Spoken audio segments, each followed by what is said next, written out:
So good morning po sa inyo lahat mga ka-IBL. So itong unit natin is ipapadala natin sa Iloilo. But before po natin ipadala, kailangan natin muna palitan ng kanyang, ito yung mga transmission lining niya. Itong yung clutch pressure. Lista na gid nato ni Boy, no? No. Laom na. So makikita niyo po. Kani siya mo nay dili na mo sulod ay ang kabyada. Tungod laom na kayo. Nya yang clutch lining. Ilis na. So ilisa na sad nato. So morning dili na to ma-release ang unit. Kung dili na to ni mailisan. So ang iyang release bearing ilisan sa nato. So mo ni ang transmission sa ato ang D63 nga unit kani. Mo ni ato ang para sa Iloilo. So pag testing namo for final na unta. So kita nato nga naay problema ang iyang mga lining.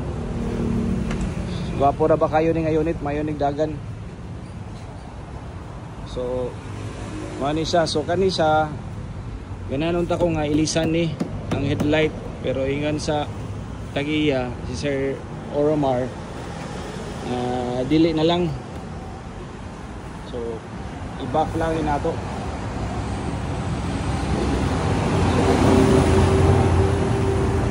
So makita ninyo hugaw ang unit.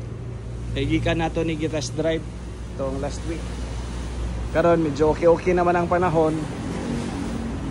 Gikan man ta sa Bagyo mga ka-IBL. So matrabaho na gid nato ni para ma-release na nato ang unit. So kung kabantay mo lahi ang iyang front bumper karon ha. Lahi sang atong ginapang release. So lahi sa diyang style aning canopy, lahi sad na ay kuan na stainless na stepboard sa luyo. So